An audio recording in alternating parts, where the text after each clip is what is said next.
باللہ من الشیطان الرجیم بسم اللہ الرحمن الرحیم۔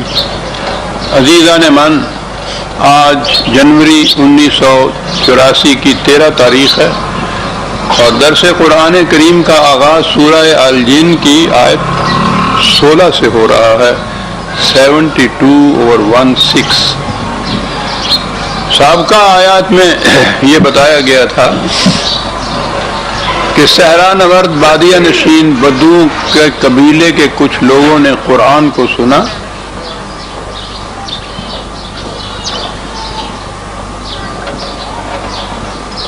اور انہوں نے پھر جا کر اپنے قبیلے کے باقی لوگوں سے یہ بتایا کہ ہم کیا ایک عجیب و غریب پیغام آج سن کر آئے ہیں، اس تعلیم کا ملخص کیا ہے۔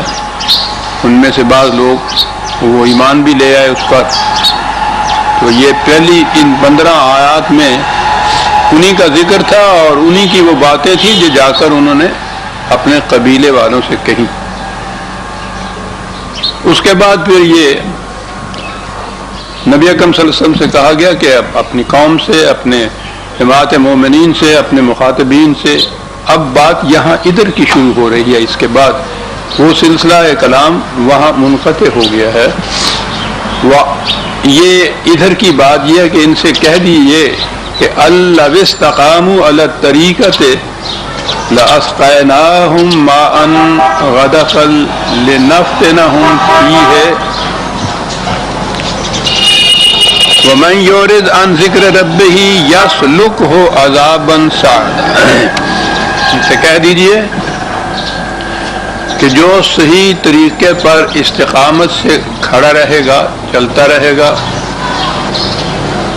اس کی زندگیوں میں سیرابیاں اور شادابیاں آئیں گی۔ تو میں نے عرض کیا ہے نا کہ عربوں کے ہاں تو یہ پانی اس قدر نادر الوقوع ایک شے تھی کہ یہ نعمت کبریٰ تھی ان کے لیے۔ اس لیے قرآن کریم نے سایہ دار درخت، پانی کی نالیاں یا ندیاں، یہ ان نعما میں سے گنایا ہے جسے کہا ہے کہ یہ جنت کی بخشش ہوگی۔ جس قوم کے نزدیک یہ پہلی جو قرآن کی پہلی اولی مخاطب قوم جو تھی، اس کو سمجھانے کے لیے یہ ساری چیزیں بتائی گئیں۔ اور یہ تو ویسے بھی زبان کے محاورے ہیں۔ شاداب و سیراب تو ہمارے ہاں بھی نعما میں سے گنی جاتی ہے چیز، اس کو یہ کریں گے تاکہ یہ بات واضح ہو جائے۔ اب اگلی بات یہ ہے کہ جو خدا کے قوانین سے اعراض برتتا ہے اس پر سخت قسم کی تباہی مسلط ہو جاتی ہے۔ یہاں صرف عذاب ہی بتایا ہے۔ قرآن کریم کے سمجھنے کا طریقہ تو اب آپ کو معلوم ہے نا کہ جو بات ایک جگہ کہیں مجمل طریق پہ بیان ہوتی ہے، اس کی تشریح اور تفسیر دوسرے مقام پہ کی جاتی ہے۔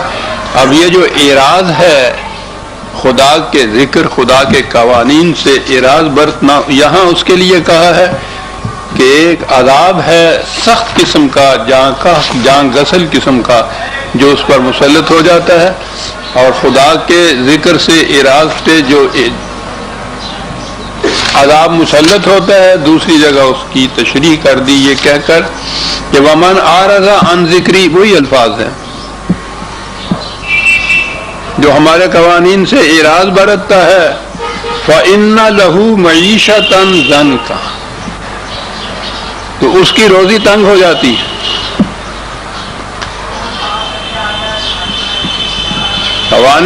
قوانین خداوندی کے اعراض کا ایک نتیجہ یہ ہے کہ روزی تنگ ہو جاتی ہے اس قوم کی۔ یاد رکھیے قرآن کی روح سے بھوک اور خوف خدا کے عذاب ہے۔ سورہ نحل میں یہ چیز موجود ہے۔ تو یہاں کہا کہ خدا کے قوانین سے اعراض برتنے کا نتیجہ یہ ہوتا ہے کہ اس قوم کی روزی تنگ ہو جاتی ہے، بھوک، فقر، افلاس یہ مسلط ہو جاتا ہے اور اسے عذاب کہا خدا کی طرف سے۔ اور پھر اگلی بات ہے کہ جو قوم اس پہ مطمئن ہو جائے اور اپنا نظریہ زندگی ہی یہ اعتقاد ہی یہ بنا لے کہ یہ خدا کی طرف سے، یہ بھوک بھی مسلط ہوتی ہے، افلاس اور غریبی یہ سب خدا کی طرف سے آتی ہے، اور اس پہ مطمئن ہو کے بیٹھ جائے، جب یہ نظریہ زندگی کا کسی قوم کا ہو جائے تو فَإِنَّ لَهُ مَعِيشَةً ضَنْكًا وَنَحْشُرُهُ يَوْمَ الْقِيَامَةِ أَعْمَىٰ، جو یہ نظریہ زندگی پیدا کر کے اطمینان سے بیٹھ جائے بھوک پر، افلاس کے اوپر، اور اس کو خدا کی رحمت شمار کرنے لگ جائے، تو یہاں بھی اس کی روٹی تنگ ہوگی اور قیامت کے دن اندھا اٹھایا جائے گا۔ یہ زندگی بھی ذلت و خواری کی زندگی، اور اخروی زندگی بھی نابینائی کی زندگی، یہ ہے بھوک اور افلاس، جس کے متعلق پھر لوگوں کو مطمئن رکھنے کے لیے کہا جاتا ہے کہ یہ سب خدا کی طرف سے آتا ہے، اور اس نے یہ دونوں طبقے خدا نے پیدا کر دیے ہیں، غریب بھی اس نے پیدا کیے، امیر بھی پیدا کیے، اور اس کے لیے جواز کی وجہ یہ کہ اگر یہ غریب اور بھوکے نہ رہیں تو صدقہ اور خیرات کن کو دیا جائے، یعنی امیر جنت خریدنے کے لیے جو صدقہ و زکوٰۃ دیتے ہیں وہ لینے والے کوئی ہونے چاہیے نا، اگر یہ نہ رہیں تو پھر وہ جنت کس طرح سے خریدیں گے؟ وہ یہ سب کچھ جو کچھ بھی ہے، یہ دین، یہ قرآن، یہ اسلام، یہ دولت مند طبقے کے لیے ہی ہے، ڈائریکٹلی انڈائریکٹلی ان کے لیے ہی حصول مراعات کا ذریعہ ہے۔ یہاں بھی وہ سب کچھ دولت کے زور پر خریدتے چلے جائیں، لیتے چلے جائیں، اور وہ قیامت میں بھی پھر یہاں یہ کچھ کہ یہ کہا جاتا ہے کہ اگر غریب نہ رہیں تو وہ صدقہ زکوٰۃ کس کو دیا جائے؟ مارے گئے وہ غریب، اب وہ دولت مند آدمی، تو یہ غریبوں کا طبقہ رہنا ضروری ہے۔ اب دیکھتے ہیں کہاں پہنچا دیتا ہے یہ سرمایہ داری کا نظام اور ملوکیت کا نظام۔ خدا یہ کہتا ہے کہ یہ عذاب ہے خدا کا، روٹی کا تنگ ہو جانا، اور جس کا رزق یہاں تنگ ہو جائے اور وہ اس قسم کے عقائد وضع کر لے تو پھر وہ قیامت میں بھی اندھا ہی رہتا ہے۔ تو اعراض جو کہا یہ ہے وَمَنْ يُعْرِضْ عَنْ ذِكْرِ رَبِّهِ يَسْلُكْهُ عَذَابًا صَعَدًا۔ اب یہ جو چیز ہے یہاں ذکر رب، خدا کے قوانین سے اعراض، اس کا ذکر آیا ہے، بالکل اس کے اپوزٹ، اس کے برعکس کیا کیفیت ہوتی ہے؟ تمسک، اطاعت، فرما برداری قوانین خداوندی کی۔ اگلی آیت میں صاف یہ بات کہی وَأَنَّ الْمَسَاجِدَ لِلَّهِ فَلَا تَدْعُوا مَعَ اللَّهِ أَحَدًا، 3 آیتیں اس کے ساتھ ہی ہیں۔ وَأَنَّهُ لَمَّا قَامَ عَبْدُ اللَّهِ يَدْعُوهُ كَادُوا يَكُونُونَ عَلَيْهِ لبدن قل انما ادعو ربی ولا اشرک بہ احدا۔ عظیم آیات ہے۔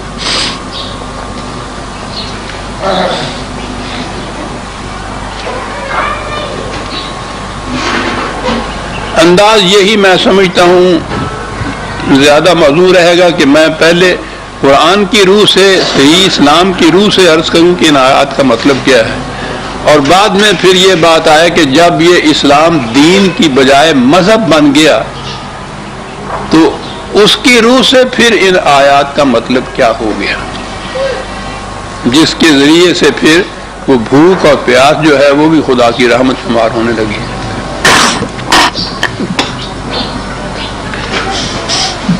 آپ کو یاد ہوگا میں اکثر دہرایا کرتا ہوں اس مغربی فلاسفر کا وہ قول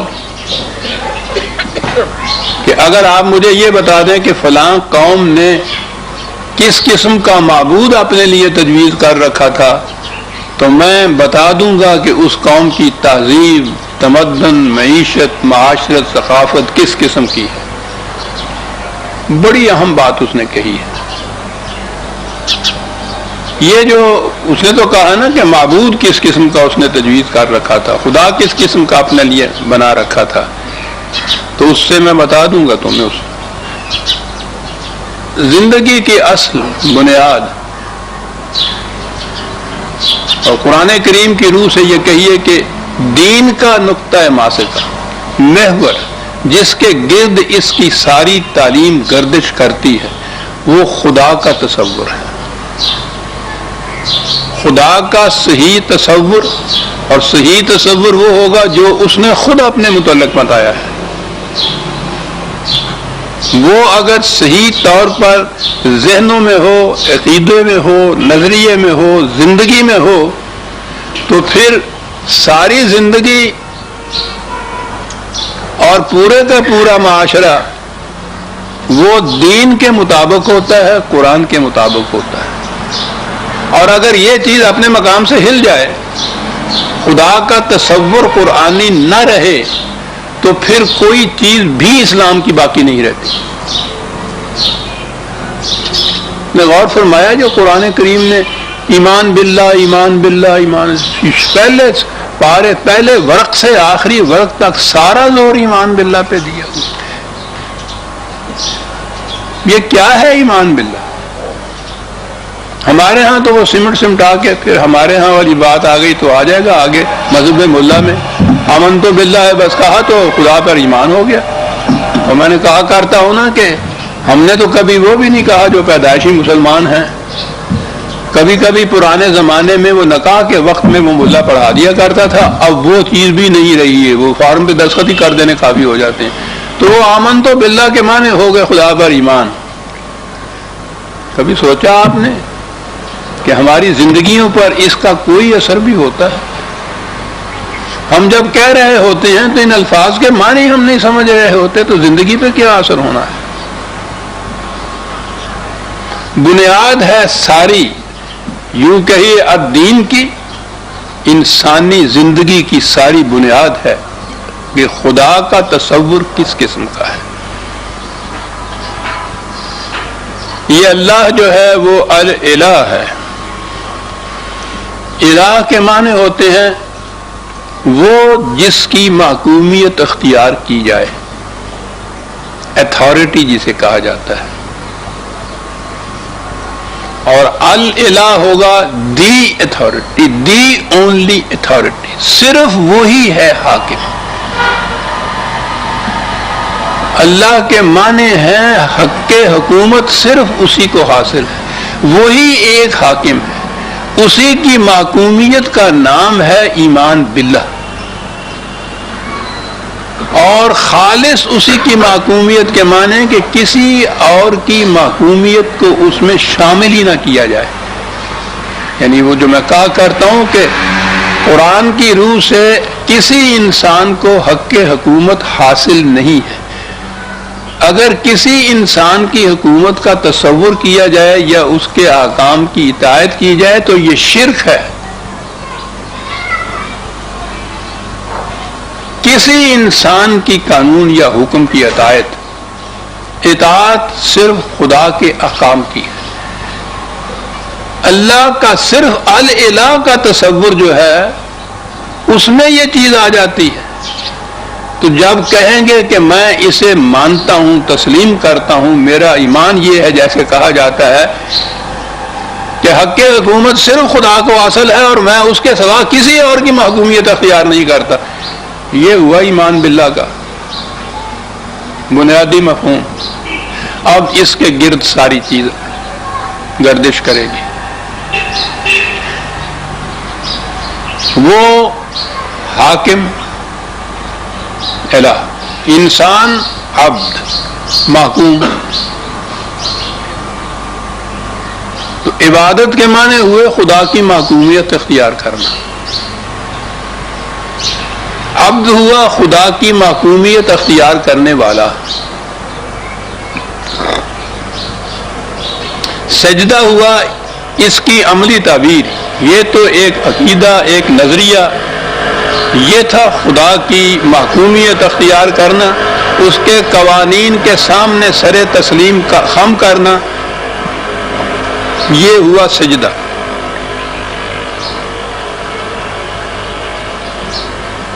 وہ مراکز جہاں خدا کی اطاعت کی عملی پروگرام طے ہوں، ان پر عمل کرنے کی طریقے سوچے جائیں، ڈسکشن ہوں، بحثیں ہوں، وہ ہوئی مسجد۔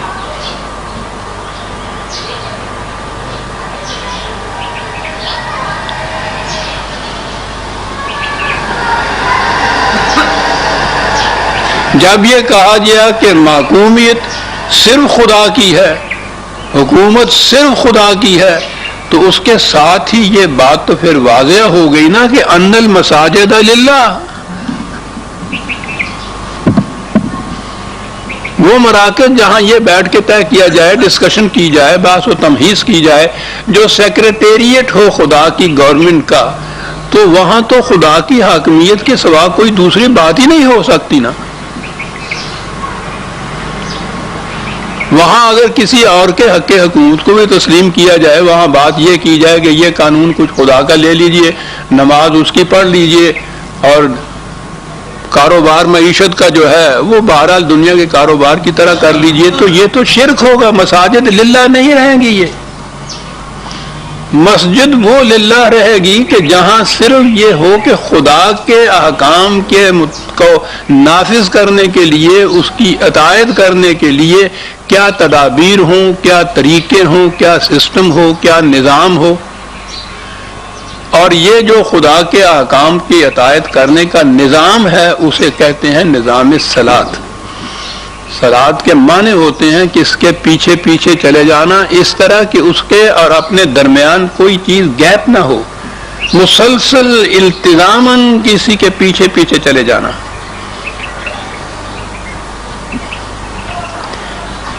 یہ ہوا مساجد کا اللہ کے لیے ہونا،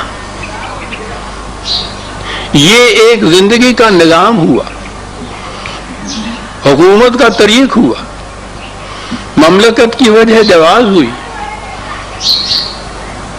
کہ احکام خداوندی کی اطاعت کس طرح کی جائے، کیا طریق ہو، کیونکہ یہ ایک اجتماعی چیز ہے۔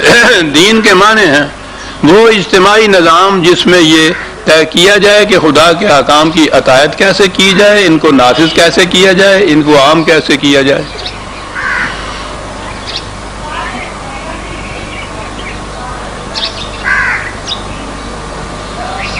اور یہ جو اطاعت اس انداز کی جائے کہ کوئی بھی معاملہ درپیش ہو اس میں یہ غور کیا جائے، سوچا جائے یہ کہ اس کی بابت خدا کا حکم کیا ہے،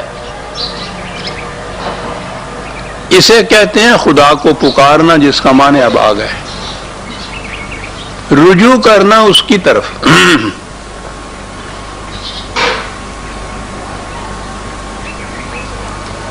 عام نظام حکومت میں بھی آپ دیکھیے کہ جب کوئی مسئلہ پیش ہوگا، کا کوئی معاملہ درپیش ہوگا، تو یہ دیکھا جائے گا نا کہ اس کے لیے لا کون سا ہے، قانون کون سا ہے، ریگولیشن کون سے ہیں، حکومت نے کیا طے کیا اس کے متعلق، تو اس کی طرف رجوع کرنا ہوتا ہے۔ اسے کہتے ہیں جسے دعا اللہ کہتے ہیں، دعوت اللہ کہتے ہیں۔ عام الفاظ جیسے ہمارے ہاں تو اس کا ترجمہ ہی اب کچھ اور نہیں رہ گیا نا، پکارنا ہی ترجمہ رہ گیا، رجوع کرنا، ریفر اٹ ٹو ہم جسے ہم کہتے ہیں نا۔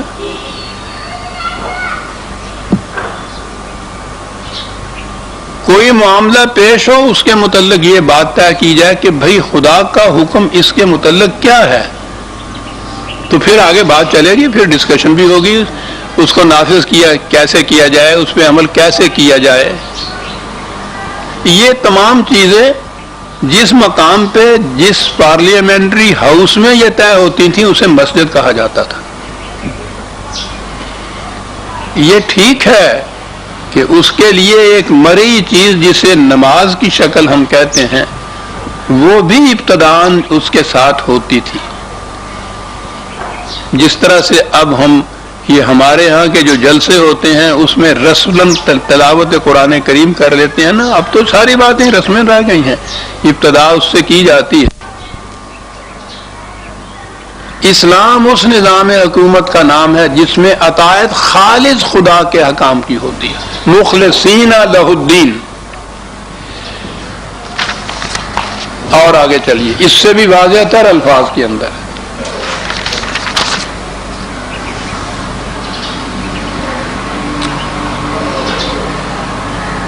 سورہ الانعام آیات 56-57 6/5-6-5-7 قل انی نہیت ان اعبد الذین تدعون من دون اللہ، ان سے کہہ دو کہ مجھے اس سے منع کیا گیا ہے، روکا کیا گیا ہے کہ یہ لوگ جو خدا کے سوا دوسروں کی اطاعت محکومیت اختیار کرتے ہیں کہ میں بھی ویسا ہی کروں، قطعاً نہیں، مجھے اس سے روکا گیا ہے۔ آگے اس کے یہ ہے ان الحکم الا للہ، جہاں تو حکم کا لفظ بھی آ گیا کہ حکومت کا حق تو صرف خدا کو حاصل ہے، کی بنیاد اس داعیت پہ ہے، ان الحکم الا للہ، حق حکومت صرف خدا کو حاصل ہے، سروری زیبا فقط اس ذات بے ہمتا کو ہے، حکمراں ہے ایک وہی، باقی بتانے آدری۔ یہ وہی میں نے عرض کیا کہ دعا کے ساتھ واضح کر دیا کہ ان الحکم الا للہ، جس کے معنی لفظی آپ پکارنا کہیں گے، اس کے معنی ہوں گے حکام خداوندی کی اطاعت کرنا، خدا کی محکومیت قبول کرنا، اختیار کرنا۔ یہ تھا 6/56 دوسرے مقام پہ بھی ذرا اور واضح الفاظ میں ہے 28/88 27/88۔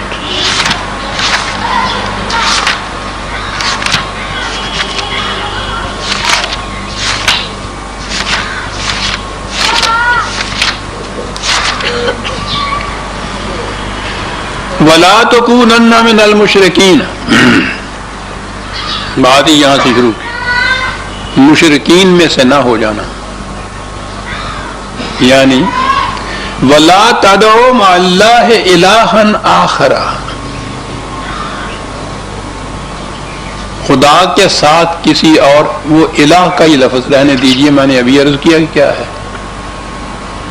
اور تدعو کا لفظ یہاں آ گیا، نہ پکارو، لا الہ الا ہو، الہ صرف وہی ہے،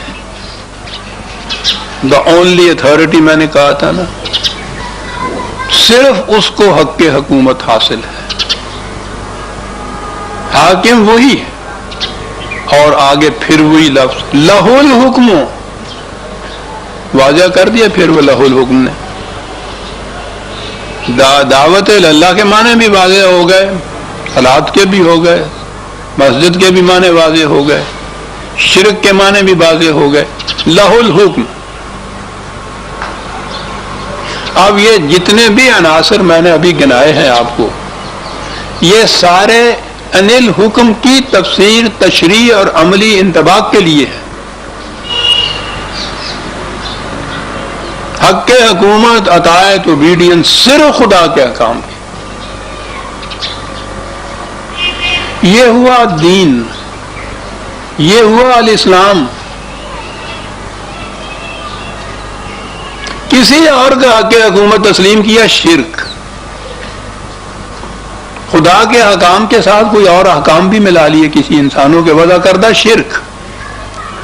دعوت اللہ خالصتاً اس کی اطاعت، اس کے احکام کی اطاعت، اس کے احکام کی محکومیت، دعوت اللہ۔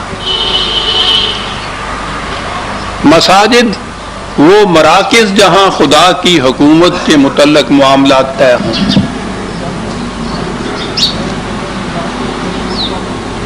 عبادت خدا کی محکومیت اختیار کرنا، اس کی اطاعت اختیار کرنا۔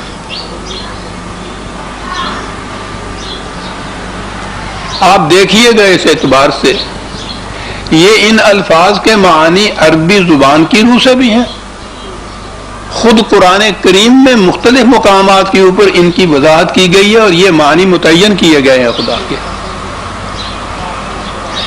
یہ جب اسلام دین تھا تو اس میں یہی معنی لیے جاتے تھے ان احکام پہ، دین پر عمل کے بھی یہی معنی تھے کہ خدا کے احکام کی اطاعت خود کرنا، دوسروں سے کرانا، نفاذ کرنا ان کا، تنفیذ کرنا ان کی، عملاً یہی مقصود و مفہوم اور مطلوب تھا۔ دین قائم تھا نبی اکرم صلی اللہ علیہ وسلم اور حضور کے بعد آپ کے خلفائے راشدین کے زمانے میں، جب اسلام دین کی حیثیت اختیار کیے تھا تو اس میں عملی نظام ہی اسلام کا یہ تھا، صرف خدا کے احکام کی اطاعت۔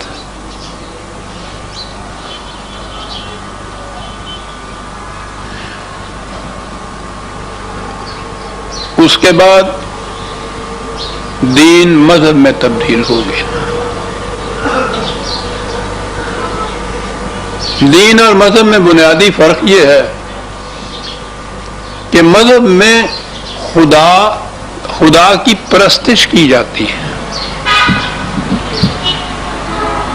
حاکمیت کا، خدا کی حاکمیت کا تصور نہیں ہوتا. وہ ایک حاکم یا ایک اتھارٹی کے اعتبار پہ نہیں مانا جاتا اس کو، بلکہ وہ معبود کے معنی ہوتے ہیں جس کی پرستش کی جائے.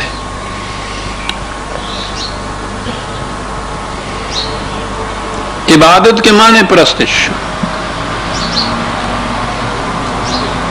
صلاۃ نماز میں بدل گئی.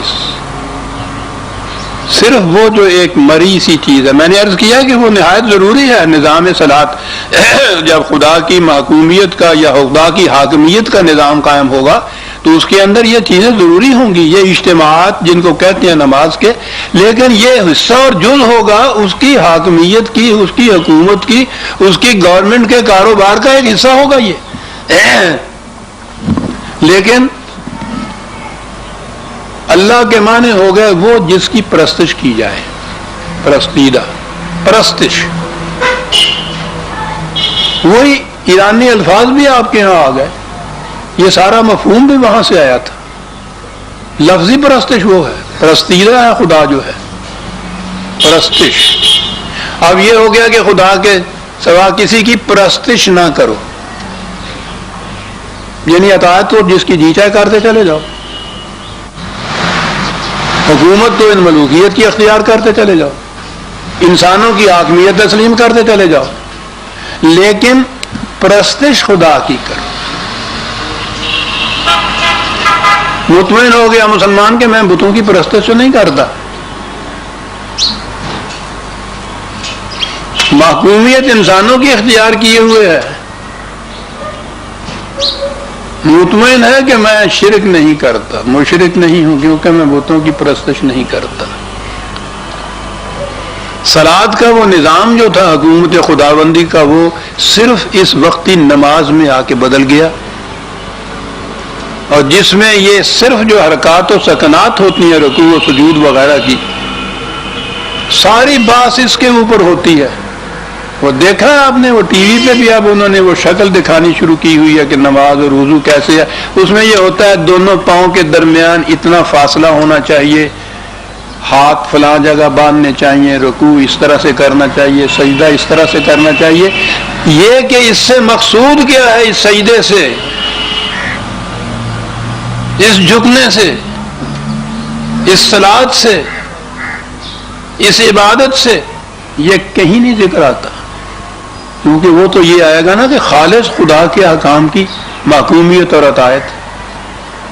تو مسجد صرف اس مقصد کے لیے رہ گئی کہ وہاں وہ 5 وقت کے اکٹھے ہو کے نماز پڑھ لی جائے، نماز پڑھنے کی جگہ. یہ جو دعا اور تدعو اور دعوت اللہ ہے، اس کا ترجمہ تو میں نے کہا نا کہ پکارنا خدا کو.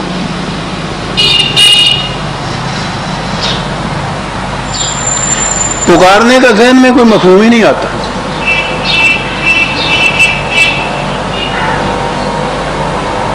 یہ مسئلہ بن گیا ایک، یعنی زندگی کا جو نظام تھا وہ اب مسئلوں میں تبدیل ہو جاتا ہے مذہب میں پہنچ کے. آپ کو پتا ہے کس چیز پہ بحث ہوتی ہے؟ یہ پکارنا خدا کو.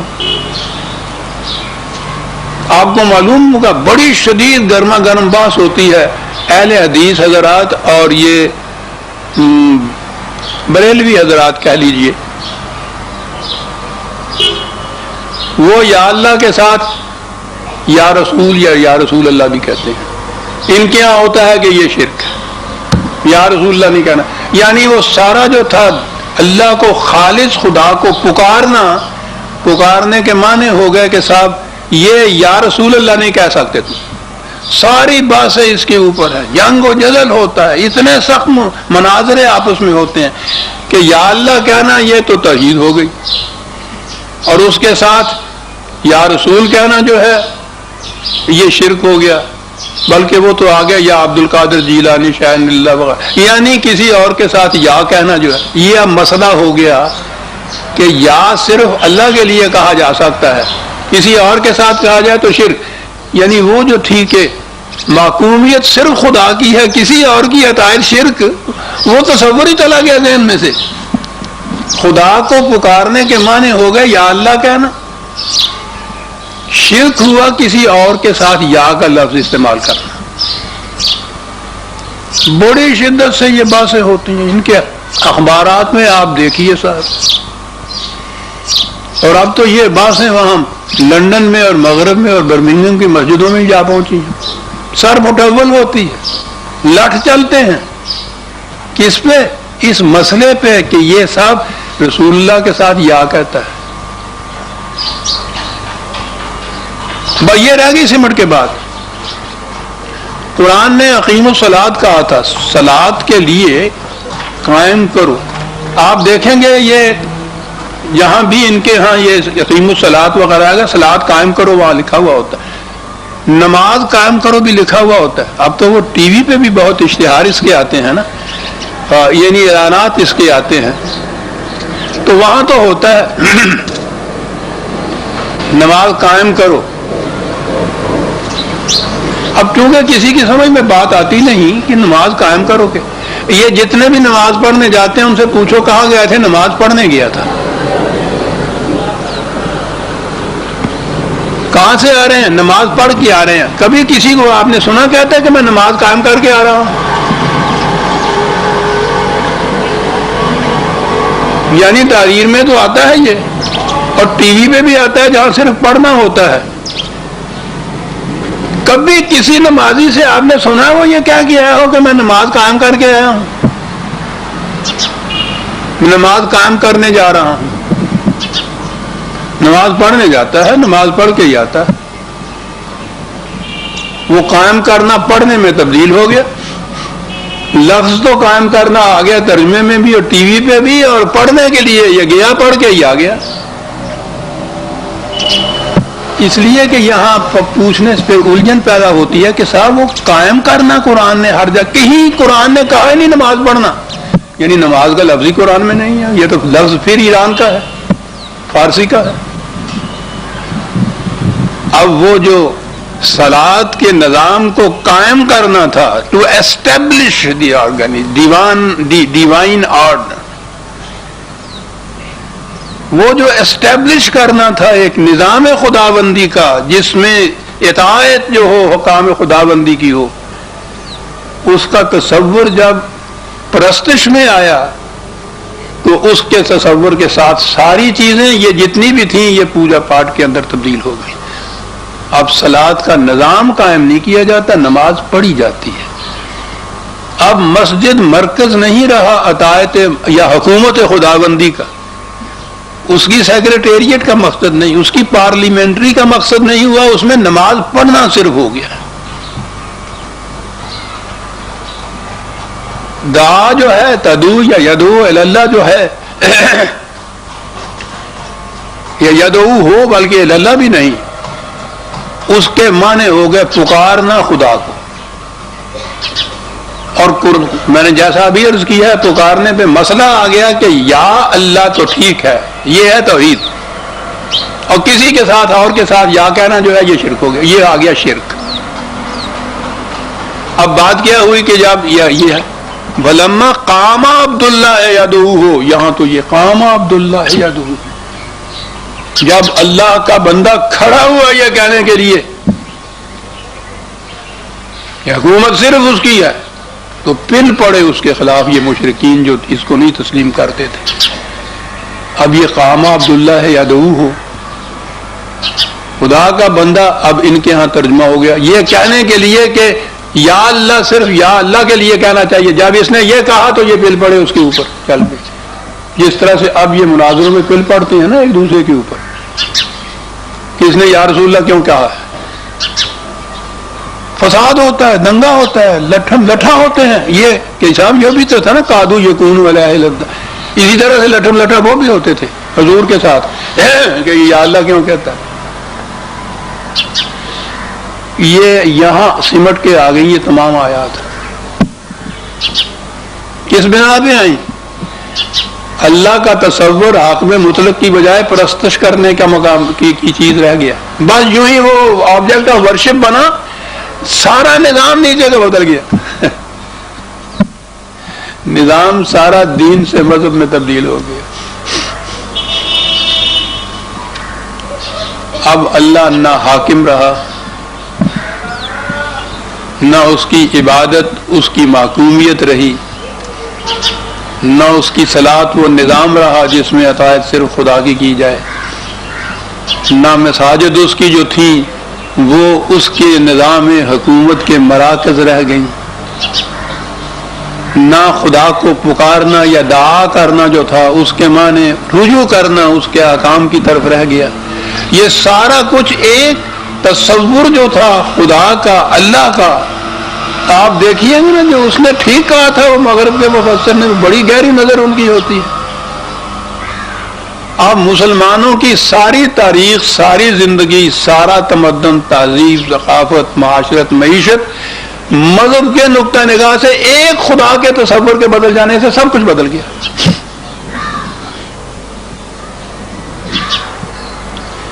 یہ نیچے سے اگر آپ ان چیزوں کی اصلاح کی طرف جاتے ہیں, اصلاح تو بڑی بات ہے, مفہوم یہ بیان کرتے ہیں قرآن کی آیات کا تو اس کے اوپر آپ کی مخالفت ہوتی ہے, کفر کے فتوے لگ جاتے ہیں. وہ بھی سچے ہیں. خدا کا تصور اگر پرستیدہ کا رہے گا, پرستش جس کی جائے گی, تو یہ نیچے کے جتنے مفہوم میں نے ابھی عرض کیے ہیں وہ فٹن نہیں ہوں گے اس میں.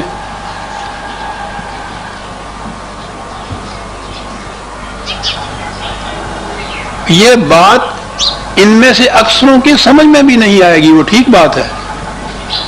یہی پڑھا گیا, یہی پڑھایا گیا, یہی ہزار برس سے کتابوں میں لکھا ہوا ان کو مل رہا ہے.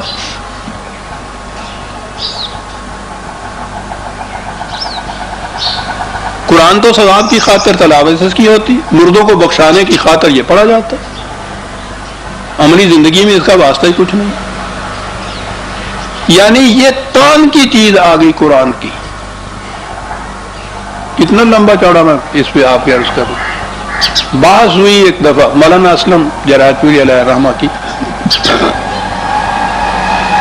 غلاموں اور لونڈیوں کے متعلق کہ قرآن کی روح سے یہ جائز نہیں ہے. مرحوم سید ابو العلا مودودی کے ساتھ یہ بحث تھی. قرآنی آدمی تھے, قرآن نے دلائل انہوں نے دیے اور اسے ثابت کیا کہ آپ انہوں نے مودودی مرحوم نے آخر میں لکھا یہ کہ ان کی غلطی یہ ہے کہ یہ صرف قرآن سے احکام مستنبط کرتے ہیں, غلطی. اور کہا کہ یہ خبتی ہیں, الٹی کھوپڑی کے لوگ ہیں. جرم کہ جی قرآن سے احکام کو ثبت کرتے. اس سے آگے چلے تو ان کے مامین حسن اصلاحی نے انہوں نے میرے متعلق کہا مرتد ہے کہ قرآن سے صرف احکام کو مستنبط کرتا. ٹھیک ہے,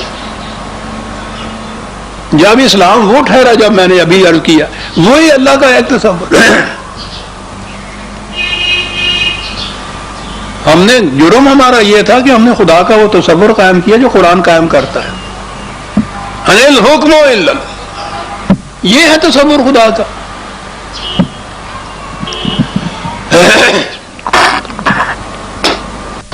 اور پھر آگے تو بات اس نے کہا تھا کہ ان المساجد للہ. چلیے صاحب ان کی مسجدیں ہی لے لیجئے, یہ تو ہو کہ اللہ کی مسجد ہے. آپ دیکھیے تو یہاں سے وہاں تک مسجدوں کے باہر لکھا ہوا ہوگا مسجد غوثیہ نظامیہ, مسجد رضویہ صنعت. سارے شہر میں آپ جائیے, کسی مسجد کے باہر آپ کو لکھا ہوا نہیں ملے گا اللہ کی مسجد.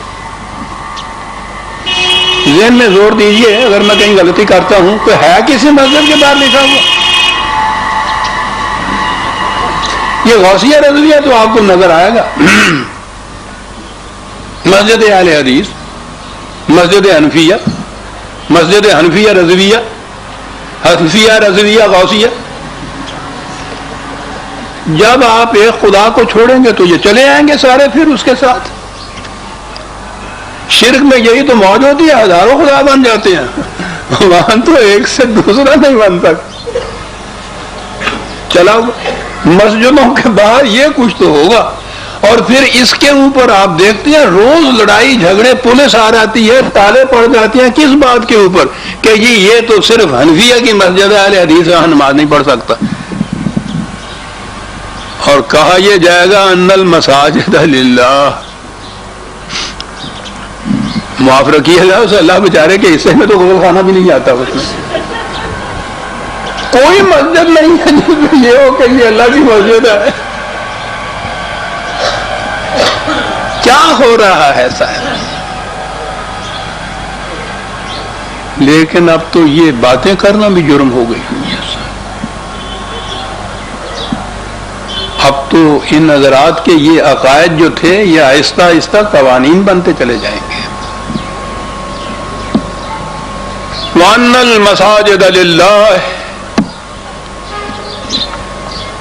فَلَا تَدْعُوا مَعَ اللَّهِ أَحَدًا. یہ مراکز حکومت خداوندی مختص اور مخصوص ہیں صرف عطایت خداوندی کے لیے. اس کے ساتھ کسی اور کی عطایت کا تصور تک بھی ذہن میں آئے گا تو یہ شرک ہو جائے گا. اور کہا کہ یہ اتنا بڑا انقلابی دعویٰ ہے کہ اس دعوت کو لے کر اٹھنے والا وَلَمَّا قَامَ عَبْدُ اللَّهِ يَدْعُوهُ، یعنی ایک لفظ صرف کہا ہے کہ یہ اللہ کا بندہ کیا بات لے کے اٹھا ہے. یہاں کاما کا لفظ آپ سوچیے کہ کیا ہوا.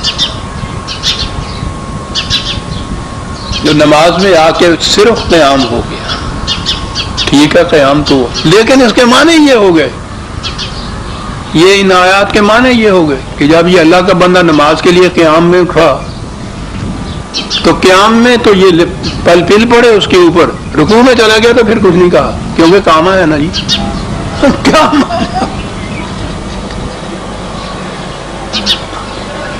کتنا بڑا انقلابی قدم ہے. جب یہ اس دعوت کو لے کے اٹھا کہ عطایت و محکومیت صرف خدا کی ہے، اٹھا. کیا لفظ ہے کاما کا یہاں. ہر زبان میں یہ لفظ آتا ہے کاما اس مقصد کے لیے، کسی ایک انقلاب کے لیے اٹھنا جو ہوتا ہے کاما ہے اس کے لیے. کوئی بال کا پوری روایت تو یاد نہیں ہے کہ نہ دانت یہ اس دور کا یہ ملا کیا جانے قیامت ہا کے در قد کامتے اوست. صلاۃ کی قد قامت کے اعلان میں جو قیامت پوشیدہ ہے اس کو یہ کیا جانے سے قد قامت الصلاۃ، قامت الصلاۃ. قیامت کا لفظ قامت صحیح تو ہے، ارے معنی اس کے انقلاب کے ہیں. اٹھا جب وہ کیا الفاظ ہیں قرآن کے. جب یہ اللہ کا بندہ، اور پھر دیکھیے دعوت وہ لے کے اٹھا ہے صرف خدا کی حکومت کی، اور اس کے لیے خدا اس کو عبد کہتا ہے اپنا، کہ کہیں اس کی حکومت نہ سمجھ لینا کہ یہ اپنی حکومت کی دعوت دینے کے لیے اٹھا ہے. عبد کا لفظ صاف کہہ دیا ہے. قرآن ہے عزیزان مان، کسی انسان کا کلام نہیں ہے. ایک ایک لفظ میں وہ ساری اپنی حقیقت بیان. کہاں لایا ہے عبد کا لفظ کہ کہیں یہ نہ سمجھ میں بات آ جائے، یا یہ نہ اس کے ذہن میں آ جائے معاذ اللہ، یا تم نہ یہ بات سمجھ لو کہ یہ اٹھ کے کھڑا ہوا ہے اپنی حکومت قائم کرنے کے لیے. کاما عبداللہ ہے، کاہے کے لیے اٹھا ہے یدعو ہو. آہا منصب رسالت کس طرح سے پاکیزہ منزہ محرہ شکل کے اندر مخلصین لہ الدین. کاما عبداللہ کاہے کے لیے یدعو ہو. تو یہ انقلابی آواز تو ساری دنیا کے لیے اعلان بغاوت تھا، اعلان جنگ تھا. ٹھیک تھے وہ قادو یکونو علیہ لبدا، پل پڑیں گے ایسے جیسے اس کی ٹکا بوٹی کر دیں گے. ٹھیک ہے، ان کی سارا جتنی بھی زندگی کا ان کے مشالق اور مہارت ہے سارے ختم ہو جاتے تھے اس ایک آواز میں کہ سروری زیبا فقط اس ذات بے حمدہ کو ہے. پل پڑیں گے. اسے کہا کہ یہ ان کے ان حملوں سے، ان کی ستیزہ کاریوں سے دبنے کی بات نہیں ہے، استقامت کی بات ہے. قل، وہ یہ کیا کہ لپٹ پڑتے ہیں، قل انما عدو ربی. ٹھیک ہے، میں صرف اپنے رب کی حکومت کی دعوت دینے کے لیے کھڑا ہوا ہوں. ولا اشرک بہ احدا، اس کے ساتھ کسی اور کو شریک نہیں میں کر سکتا. نے من دیکھا دو آیتیں جو ہے کتنی بڑی قیامتیں پوشیدہ ہیں ان آیتوں کے اندر، اور جن کا ترجمہ اب یہ رہ گیا کہ مسجدیں اللہ کے لیے ہیں، پرستش اسی کی کرنی چاہیے، نماز اس کے لیے ہی پڑھنی چاہیے، اس کے سوا کسی اور کے لیے نہیں کرنی چاہیے. یہ جو پل پڑھتے ہیں یہ وہ ہیں کہ جو یا رسول اللہ کہنے والوں کے خلاف، یہ جو یا اللہ کہنے والے آ جاتے ہیں نا حملہ کرنے، ان کا مطلب یہ ہے، پھر پولیس والے آ جاتے ہیں. یہ مفہوم رہ گیا ان آیتوں کا. اور اپنی ذات کے متعلق یہاں کہا تھا عبد، پھر اس کے لیے تردید کی کہ کہیں اس کی ذاتی حکومت نہ اس میں سمجھ لینا. قل انی لا املک لکم ضرا ولا رشدا، میں تمہارے لیے کسی قسم کے نفع نقصان کا اختیار نہیں رکھتا. سب سے بڑا مملکت کا، اتنی بڑی سلطنت کا ہیڈ آف دی اسٹیٹ جسے آپ کہتے ہیں، سربراہ مملکت ہے وہ. اور عام الفاظ میں کہیے تو وہ جسے ڈکٹیٹر آپ کہتے ہیں، رسول ہے، سربراہ مملکت ہے. کہتا ہے کہ اس مملکت کا جو میں تمہیں دعوت دے رہا ہوں، حکومت قائم کر رہا ہوں، میں تمہیں کسی قسم کا نفع نقصان پہنچانے کا اختیار نہیں رکھتا. اللہ اکبر. سربراہ مملکت ہے تو کسی کو ایک پیسہ بھی نہیں دے سکتا، کیونکہ اس مملکت کے قیام کے تمہارے خدا کیا کام کیا کی تنفیذ ہے. میرے پاس کیا ہے جو میں تمہیں دوں گا، یا نفع، یعنی یہ ہے حکومت خداوندی، یہ ہے آئین اسلامی مملکت کا کہ سربراہ مملکت کو یہ بھی اختیار نہیں کہ کسی کو کسی قسم کا نقصان یا فائدہ پہنچا سکے خدا کے قوانین کے خلاف. قل انی لن یجیرنی من اللہ احد ولن اجد من دونہ ملتحدا، ان سے کہہ دو کہ میں بھی اگر کسی قسم کی یہ چیز اختیار اپنے لیے یہ سمجھ لوں تو خدا کے عذاب سے پناہ دینے والا مجھے کوئی نہیں ملے گا، مجھے کوئی پناہ نہیں دے سکے گا. کیا جرم کہ میں یہ کہوں کہ مجھے کچھ اختیار حاصل ہیں. دستور خداوندی میں عزیزان من کسی انسان کو دوسرے انسان کے اوپر کوئی اختیار ہی حاصل نہیں ہوتا. اگر کہا کہ میں اگر یہ چیز تصور بھی کر لوں یا ایسا کروں تو خدا کے عذاب سے بچانے والا، مجھے پناہ دینے والا، کہا پناہ نہیں دے سکے گا. ولن اجد من دونہ ملتحدا، اس کو چھوڑوں گا تو دنیا میں کسی جگہ پناہ نہیں مجھے مل سکے گی. رسول کہہ رہا ہے. کیوں کہہ رہا ہے؟ عبد ہے نا. غلام اپنے آقا کو چھوڑتا تھا تو پھر اسے کہیں پناہ نہیں ملتی تھی، اور جب آقا ہی ہزاروں بنا رکھے ہوں تو پھر ہر جگہ پناہ ملتی ہے. الا بلاغم میں شاید وقت ہو گیا، باقی اگلی آیت پھر صحیح عزیزان من بات اگلی آیت میں بھی یہی چلی آ رہی ہے. ہم سورہ الجن کی آیت 22 تک آ گئے، 23 سے آئندہ لیں گے. ربنا تقبل منا